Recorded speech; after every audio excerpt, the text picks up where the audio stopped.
Bonjour à tous et bienvenue à vous qui nous rejoignez à distance. Bienvenue pour cette deuxième édition des Assises Data Transformation organisées par NetExplo sous le haut patronage du ministère de l'Économie, des Finances et de la Relance et en collaboration et en partenariat avec HEC Paris, le BCG, les Échos et la Villa Numéris. Je m'appelle Julia Siguer, je suis journaliste tech sur la chaîne d'information France 24 et c'est un plaisir pour moi d'être ici aujourd'hui pour animer justement cette journée qui est streamée donc sur la plateforme de NetExplo et qui réunit certains des plus grands groupes français, notamment issus du CAC 40. Des entreprises qui tout au long de cette journée vont participer avec nous et partager surtout leurs projets, notamment en termes de data. Et comme vous le verrez, eh bien, la data transformation est en pleine accélération. En effet, nous avons passé un cap. La data n'est plus utilisée pour des projets isolés et diffus, bien au contraire.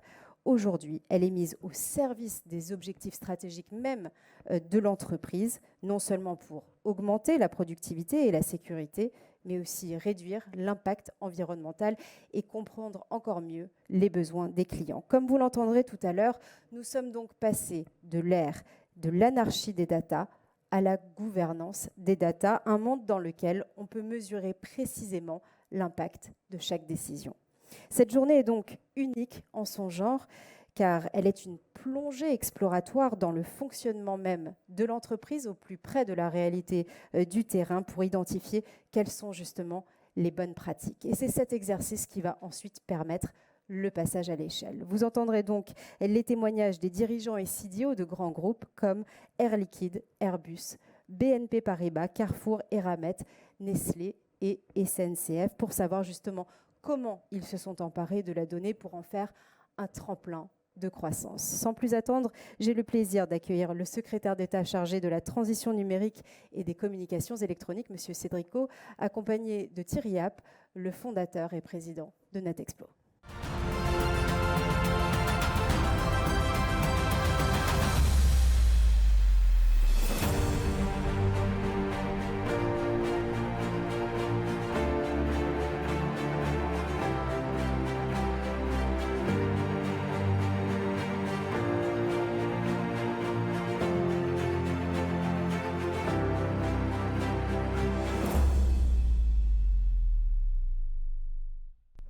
Bonjour Monsieur le Ministre. Bonjour. Merci d'être avec nous pour cette seconde édition des Assises de la Data Transformation. Il y a un an, vous étiez avec nous. C'était donc en janvier 2021 au ministère de l'Économie à Bercy. Et vous aviez déclaré, je cite, parce qu'on avait retenu cette phrase comme étant intéressante à étudier pour cette seconde édition, le Digital Services Act et le Digital Market Act sont deux volets de réglementation de l'espace numérique européen qui vont changer le visage de l'économie mondiale du numérique. Alors, on en est aujourd'hui. Qu'est-ce que ça veut dire en matière d'impact de cette nouvelle réglementation sur les entreprises européennes? Et surtout, qu'est-ce que ce nouveau texte va changer dans la vie de nos entreprises françaises et dans leur compétitivité face aux géants du numérique? Alors, les choses ont bien avancé depuis un an. Peut-être pour revenir sur le sens des textes et ce qu'ils vont changer. Donc il y a deux textes, le Digital Services Act et le Digital Market Act, DSA et DMA selon leur acronyme. Le DMA, c'est une loi qu'on pourrait qualifier d'antitrust en simplifiant un peu, donc une loi concurrentielle plutôt pour promouvoir la concurrence, qui part d'un principe assez simple, c'est que le monde du numérique a vu émerger des entreprises d'une taille considérable et que les lois qui régissent aujourd'hui la concurrence dans le monde réel sont probablement inadaptées pour saisir une partie des comportements de ces entreprises. Et que nous sommes donc aujourd'hui dans un espace numérique où nous avons vu émerger des formes d'oligopole et de monopole avec une empreinte et une captation de la chaîne de valeur économique qui est probablement déraisonnable, à la fois d'un point de vue économique en matière d'efficacité générale, au regard de l'impact que cela a sur l'innovation, et probablement même d'un point de vue démocratique. De la même manière que les Américains, à la fin du 19e ou au début du 20e, ont régulé les très grands monopoles des transports ou du pétrole, le Digital Market Act vise à réguler ces grands oligopoles. Donc ça, c'est la première chose. Le deuxième texte, c'est le DSA, Digital Services Act.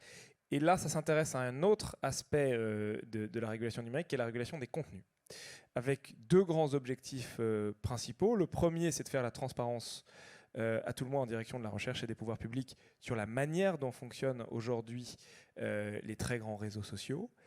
Savoir par exemple combien il y a de modérateurs en langue française pour les citoyens français, savoir comment fonctionnent globalement les algorithmes, pourquoi est-ce qu'on vous propose telle information et pas telle autre.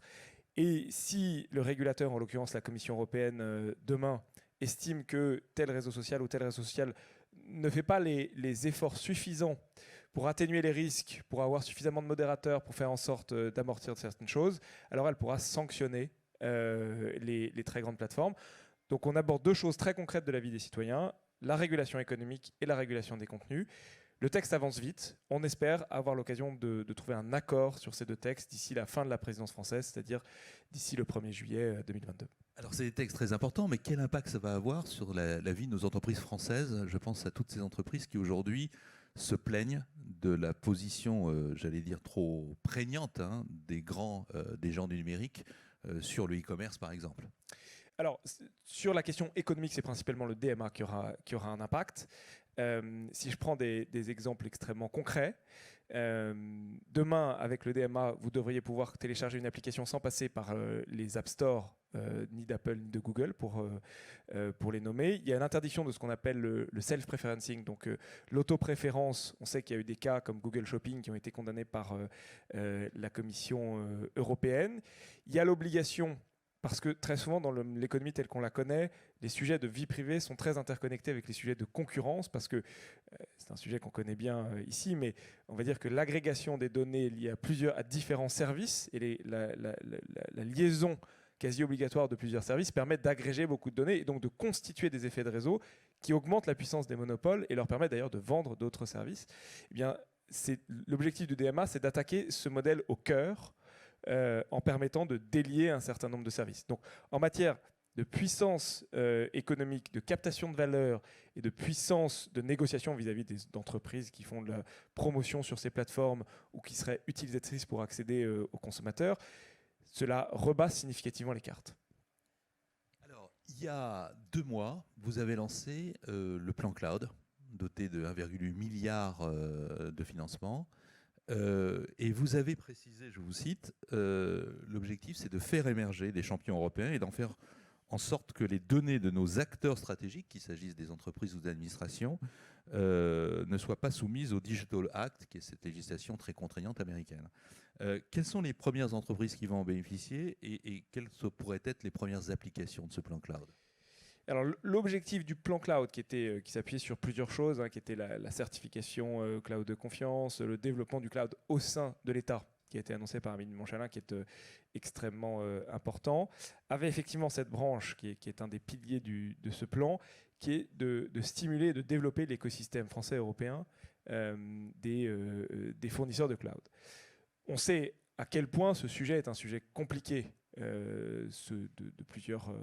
d'ailleurs sous plusieurs abords, parce qu'il y a, pour le dire très franchement, un retard européen en matière de cloud. On a des fournisseurs de cloud très efficaces et très performants comme Scaleway, comme EVH, Cloud-Scale, Cloud-Drive, mais ils n'ont pas la taille ni le range de services des très grands hyperscalers américains.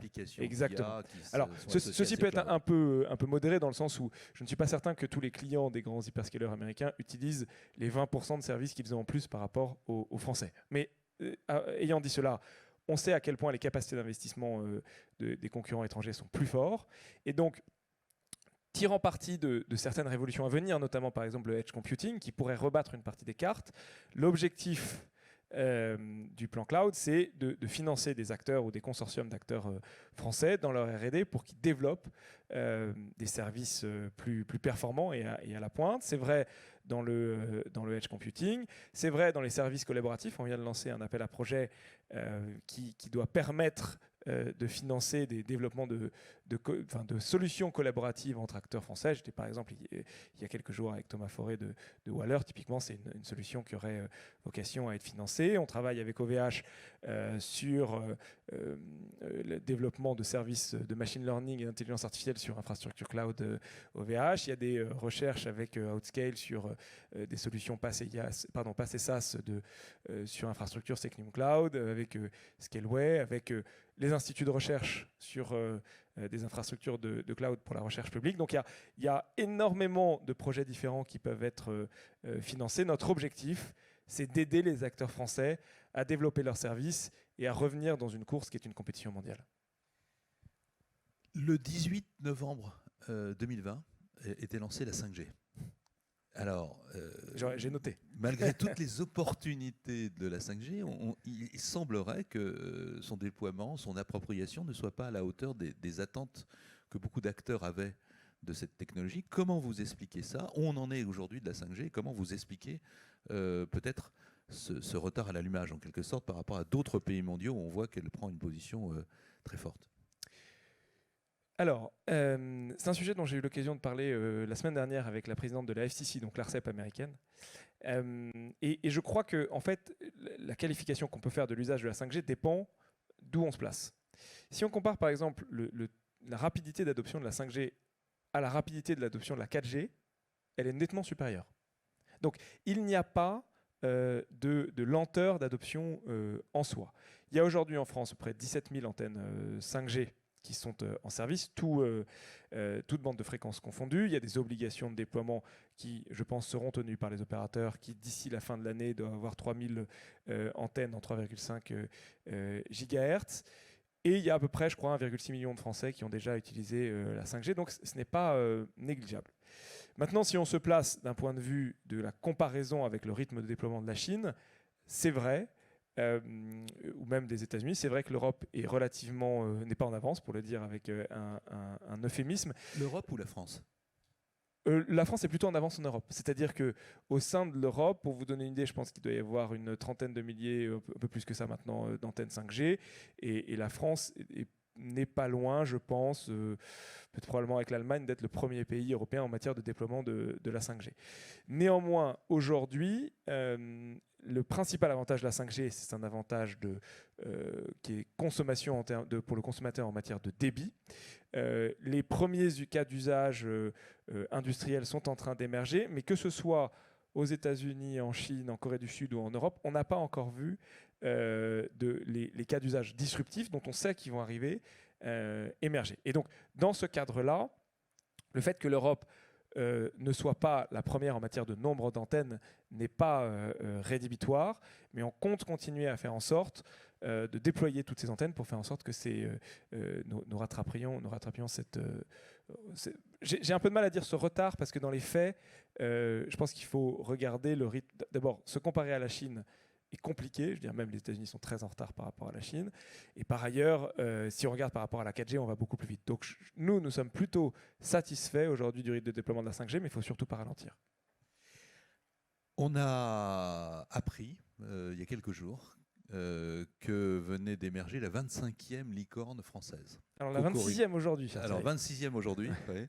Ce qui est intéressant, c'est qu'on voit bien que ces startups qui sont valorisées à 1 milliard d'euros sont en train de faire de la France un des tout premiers pays en termes d'émergence et de développement de ces entreprises qui vont jouer un rôle important dans l'avenir. Est-ce qu'on est en train de devenir une startup nation, selon vous? Parce que c'est un terme cher au gouvernement.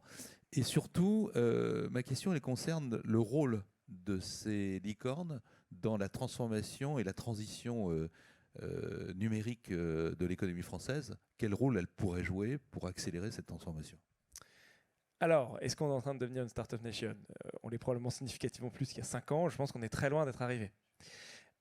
On est très loin d'être arrivé parce que je résume, je pense, le défi économique, mais qui n'est pas que économique parce qu'il y a des implications évidemment sociales en matière de prospérité, de souveraineté. Donc le défi économique de l'Europe, en cela, c'est que si vous regardez les 10 plus grosses entreprises mondiales en termes de capitalisation boursière, il y en a 8 qui sont dans ce qu'on appelle la tech. Il y en a 6 qui n'existaient pas il y a 25 ans. Donc ce sont des entreprises nouvellement nées au regard de l'histoire des entreprises du CAC 40, par exemple, et il y en a 0 qui sont européennes.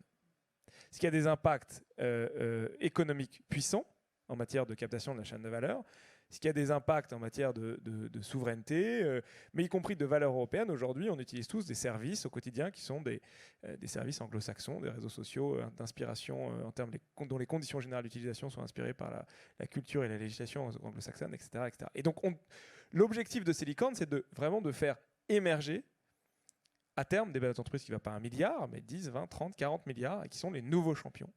Ce qui me semble par ailleurs extrêmement sain dans une économie qu'elle se renouvelle. La France, effectivement, a fait un bon quantique, on va dire, en la matière. On avait fixé comme objectif d'avoir 25 licornes d'ici fin 2025. On est presque 4 ans avant et on en a déjà 25. C'est une excellente nouvelle. Ces entreprises sont d'ailleurs dans énormément de secteurs différents. Ça va être le e-commerce, ça va être la santé, ça va être l'agriculture pour Insect. Alors Insect n'est pas encore licorne, mais on pense qu'elle va l'être bientôt. La robotique. Donc c'est à mon avis le futur du tissu industriel français. Et ça a un impact collatéral par ailleurs sur l'ensemble de l'économie, parce que, et je pense que l'ensemble des gens qui sont dans les grands groupes pourront le dire, c'est que ça pousse par concurrence, mais c'est très sain, les grands groupes à avancer beaucoup plus vite, à être beaucoup plus exigeants sur leur transformation. Pour une raison assez simple, moi je pense que nous sommes à l'orée d'un bouleversement de l'économie française. Dans les 10 dernières années, la plupart des grandes entreprises américaines ont été remplacées en termes de valeur, de captation de la chaîne de valeur. Alors pas toutes, il y en a qui ont résisté, celles qui ont su se transformer, mais par de nouveaux venus. Ça n'est pas arrivé en Europe, je pense, pour des raisons de stabilisateur automatique. Je pense que c'est ce qui va arriver en Europe dans les 10 prochaines années. Donc, ça fait le lien avec les thématiques d'aujourd'hui. Mais je pense que nous, il nous faut faire deux choses. Il faut permettre à ces nouveaux champions d'émerger parce que certaines entreprises qu'on connaît tous vont disparaître. Et c'est la vie des affaires, c'est la vie de l'innovation. Donc, il faut qu'il y ait des nouveaux champions qui les relaient. Et puis, il faut que celles qui sont en poste aient les armes pour se transformer, donc la data. Et parce qu'il est sain aussi qu'elle puisse continuer à se défendre et à exister. Mais on est dans une dynamique schumpeterienne, enfin au cœur, je pense, d'une dynamique schumpeterienne. C'est une très bonne chose. Il faut se battre parce qu'on a accéléré, on a beaucoup de licornes, mais si on regarde en dessous, c'est-à-dire l'Espagne, les Pays-Bas, la Suède, ou si on regarde ceux qui sont encore un peu devant nous comme le UK ou l'Allemagne, ça pousse très fort aussi. Alors, on est content de ne pas être dans la situation, pardon, je suis un peu long, mais il faut juste, si on regarde le comparer avec l'Italie, il faut juste se rendre compte que l'Italie n'a pas réussi pour le moment cette transformation et que les startups italiennes l'année dernière ont levé 1,2 milliard d'euros quand nous, on en a levé 12. On pourrait être dans la situation de l'Italie. Mais il faut regarder devant et donc il faut continuer à transformer et accélérer. Pour terminer cette ouverture de notre seconde édition des Assises de la data transformation, on aura le plaisir d'accueillir justement des grandes entreprises qui sont vraiment en train de se transformer. On en a 7 qui ont d'ailleurs été étudiées par Julien Lévy et Jean-Rémy Gratadour d'HEC et qui montrent une accélération absolument notable. Nous avons, avec notre partenaire BCG, réalisé une étude avec Ipsos sur les salariés des entreprises. Alors, ce sont les grandes entreprises françaises, ce sont les entreprises de plus de 200 salariés, c'est aussi des entreprises du CAC 40, bien évidemment. Et on a été interpellé par un chiffre que j'aimerais partager avec vous et que Sylvain Duranton, directeur mondial de BCG Gamma, va présenter tout à l'heure dans cette matinée. Plus de 60% des salariés dans leur ensemble considèrent que le développement de l'utilisation de la data aura des conséquences positives sur leur travail, le maintien de leur emploi, leur niveau de bien-être ou encore l'intérêt des formations qui leur sera proposées. Qu'est-ce que vous inspire ce résultat et comment les grandes entreprises, à votre avis, quel rôle doivent jouer les grandes entreprises dans cette accélération d'économie en matière de transition numérique ?